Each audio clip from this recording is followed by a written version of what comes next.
Assalamualaikum teman-teman. Terima kasih ya telah kembali di channel ini. Baik, pada kesempatan kali ini kami akan membahas mengenai multimedia pembelajaran. Terus dukung channel ini ya, dan jangan lupa subscribe dan aktifkan tombol loncengnya. Oke, aku hitung sampai 5 ya. 1, 2, 3, 4, 5. Terima kasih, selamat menonton.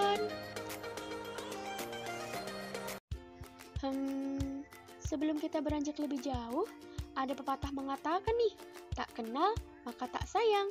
Jadi kita kenalan dulu ya. Perkenalkan, kami dari kelompok 3. Di sini kami akan membahas mengenai pengembangan multimedia pembelajaran dengan mata kuliah multimedia pembelajaran yang diampu oleh Ibu Nur Asma Riani Siregar MPD.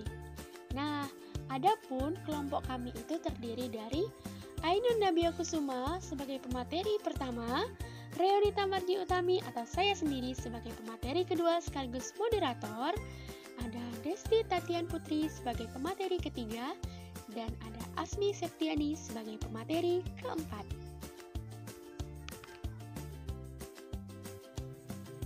Hai teman-teman, nama saya Ainun Nabia Kusuma. Di sini saya akan menjelaskan tentang prinsip-prinsip multimedia pembelajaran. Hasil penelitian yang dilakukan oleh Richard M. Meyer pada tahun 2001 menunjukkan bahwa anak didik kita memiliki potensial belajar yang berbeda-beda. Kini, dunia pendidikan makin maju. Dapatkah modalitas belajar siswa yang berbeda-beda ini dibawa dalam sebuah teknologi multimedia? Menurut Meyer, ada 12 prinsip desain multimedia pembelajaran. Prinsip yang pertama yaitu prinsip multimedia, yang dimana orang belajar lebih baik dari gambar dan kata daripada sekedar kata-kata saja. Karena dinamakan multimedia berarti wajib mampu mengkombinasi berbagai media seperti teks, gambar, grafik, audio atau narasi, video, animasi, simulasi, dan lain-lain. Menjadi satu kesatuan harmonis, sebab kalau tidak namanya bukan multimedia, tapi single media.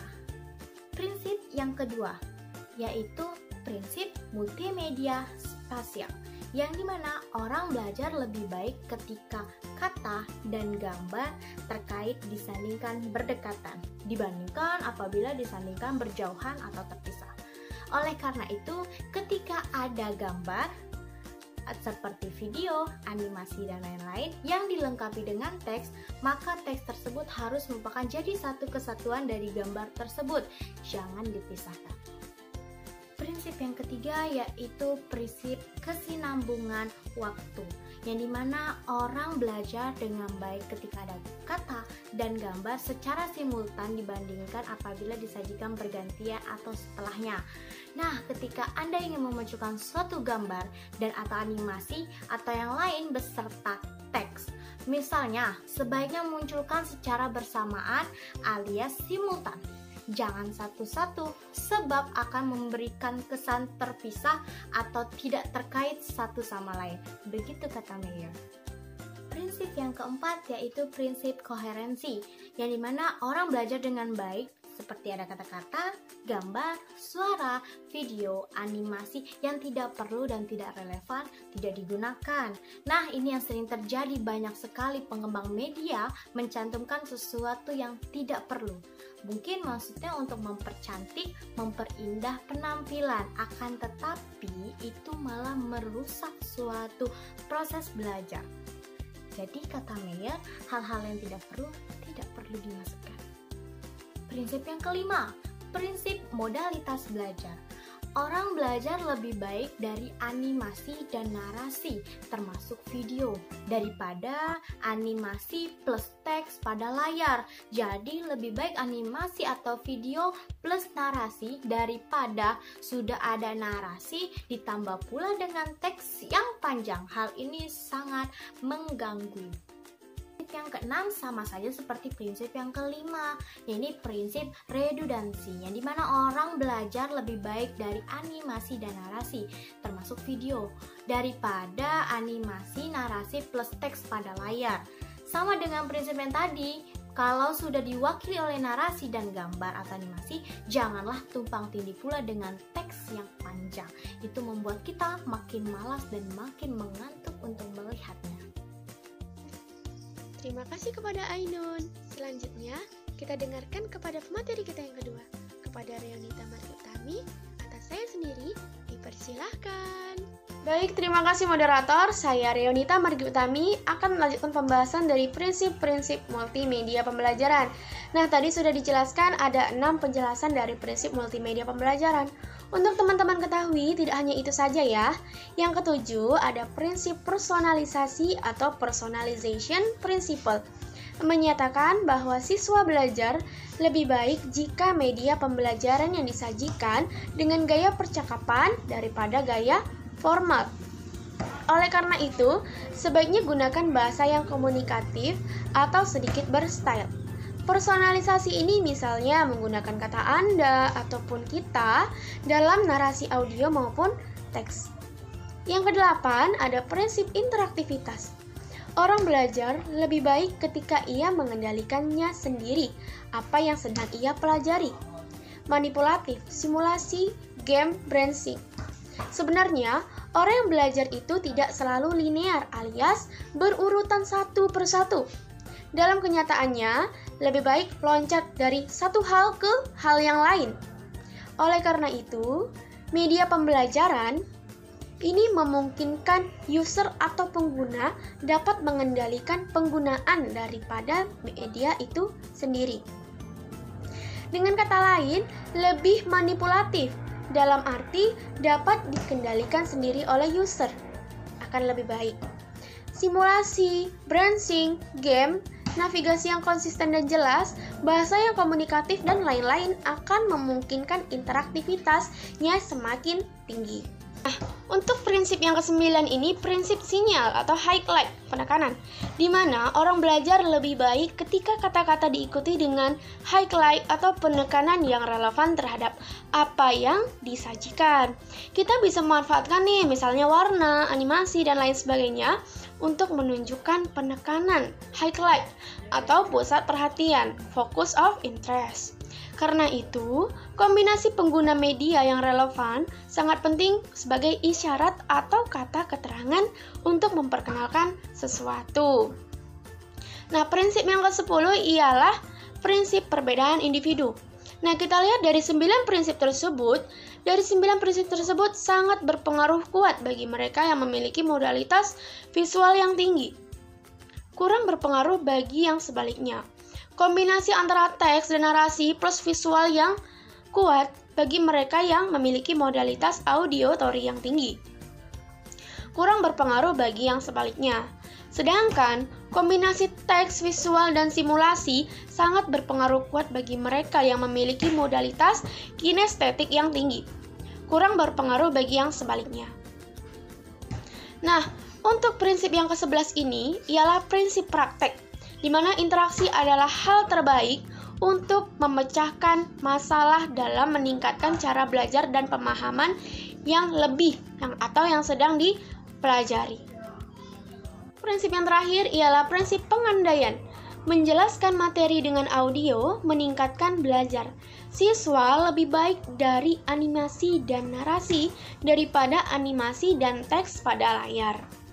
Nah, bisa disimpulkan, penggunaan media kombinasi antara teks, gambar, grafik, audio atau narasi, animasi, simulasi, dan video secara efektif untuk mengakomodir perbedaan modalitas belajar.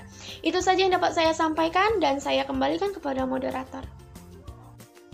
Nah, ternyata prinsip-prinsip multimedia itu tidak hanya 6 saja ya, rupanya ada banyak. Selanjutnya, kita dengarkan pemateri kita yang ketiga yang akan membahas mengenai pengembangan multimedia pembelajaran. Kepada Desti Tatian Putri, dipersilahkan.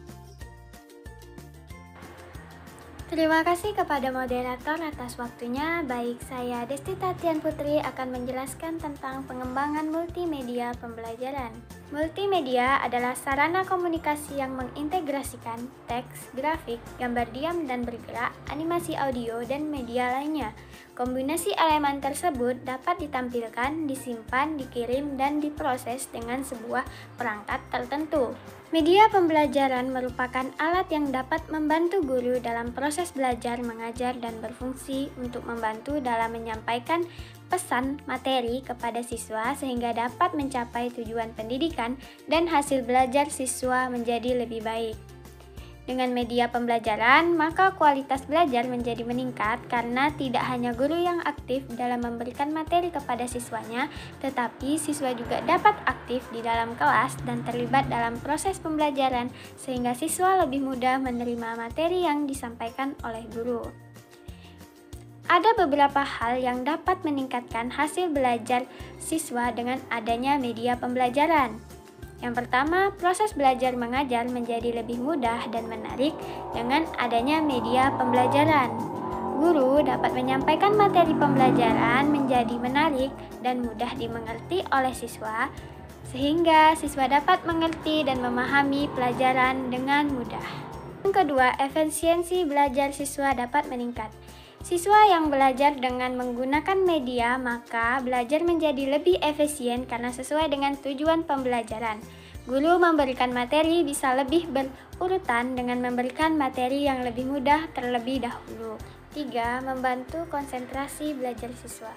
Media pembelajaran yang menarik dan sesuai dengan kebutuhan siswa, maka dapat membantu konsentrasi belajar siswa di dalam kelas dalam menerima materi yang diberikan oleh guru.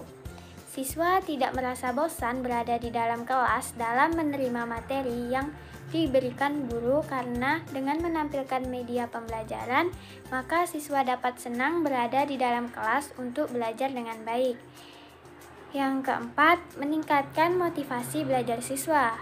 Media pembelajaran dapat meningkatkan motivasi belajar siswa, sehingga ketika guru menyampaikan materi di dalam kelas, maka perhatian siswa terhadap pembelajaran dapat meningkat. Guru dapat menampilkan media pembelajaran yang menarik perhatian siswa sebelum belajar dimulai. 5. Memberikan pengalaman menyeluruh dalam belajar.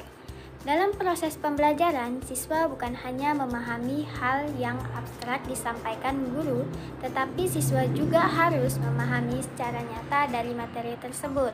Guru menggunakan media pembelajaran untuk membantu siswa supaya lebih memahami dan mengerti materi secara keseluruhan, sehingga guru dan siswa mempunyai pengalaman yang sama dalam pembelajaran. Yang keenam, siswa dapat terlibat dalam proses pembelajaran. Supaya proses pembelajaran di dalam kelas berlangsung dengan baik, bukan hanya guru yang terlibat aktif di dalam kelas, tetapi siswa juga aktif mengikuti dan terlibat dalam proses pembelajaran. Siswa bukan hanya sebagai objek, tetapi juga subjek dalam kegiatan belajar, maka siswa memiliki kesempatan melakukan kreativitas dan mengembangkan potensi yang dimilikinya melalui aktivitas dalam proses pembelajaran. Sekian dari saya kembalikan kepada moderator. Baik, terima kasih Desti atas penjelasannya. Cukup jelas ya teman-teman. Prinsip sudah, pengembangan sudah. Selanjutnya, kita dengarkan pemateri kita yang ketiga, yang akan menjelaskan mengenai tahap-tahap multimedia pembelajaran. Kepada Asmi Septiani, dipersilahkan. Baiklah, terima kasih kepada moderator. Di sini, saya Asmi Septiani akan menjelaskan mengenai tahapan perkembangan multimedia pembelajaran. Nah, tahapannya itu ada 6. Yang pertama, konsep.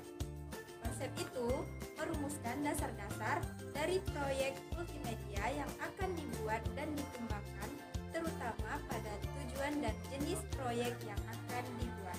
Nah, yang kedua itu ada desain atau rancangan. Jadi di tahap ini di mana pembuat atau pengembang proyek multimedia itu menjabarkan secara rinci apa yang dilakukan dan bagaimana proyek multimedia itu akan dibuat. Nah, pembuat naskah ataupun navigasi serta proses desain lain harus secara lengkap dilakukan. Pada tahap ini akan harus mengetahui bagaimana hasil akhir dari proyek yang akan dikerjakan. Nah, yang ketiga itu ada obtaining content material atau pengumpulan materi. Di tahapan ini merupakan proses untuk pengumpulan segala sesuatu yang dibutuhkan dalam proyek mengenai materi yang akan disampaikan, kemudian file-file multimedia seperti audio, video, dan gambar yang akan dimasukkan dalam penyajian proyek multimedia tersebut. Kemudian yang keempat ada assembly atau penyusunan dan pembuatan. Nah, di tahapan ini waktunya proyek multimedia diproduksi. Nah, materi-materi serta file-file multimedia yang sudah didapat kemudian dirangkai dan disusun sesuai desain. Nah, pada proses ini sangat dibutuhkan kemampuan dari ahli agar mendapatkan hasil yang baik. Nah, kemudian yang kelima itu ada testing atau uji coba. Setelah hasil dari proyek multimedia jadi, maka diperlukan uji coba. Nah, uji coba itu dilakukan dengan menerapkan hasil dari proyek multimedia tersebut pada pembelajaran secara minor. Hal ini dimaksudkan agar apa yang telah dibuat sebelumnya itu memang tepat sebelumnya dapat diterapkan dalam pembelajaran secara massal. Nah, kemudian yang terakhir atau yang keenam itu distribution atau menyebarluaskan. Nah, di tahapan ini penggandaan dan penyebaran hasil kepada pengguna. Multimedia perlu dikemas dengan baik sesuai dengan media penyebar luasannya, apakah melalui CD, DVD, download, ataupun media lainnya. Baiklah, itu saja yang dapat saya sampaikan. Lebih dan kurang mohon maaf, saya kembalikan kepada moderator. Wah, menarik sekali materi kita hari ini. Prinsip sudah, pengembangan sudah, bahkan tahap-tahapnya pula. Cukup sekian video dari kami. Assalamualaikum warahmatullahi wabarakatuh.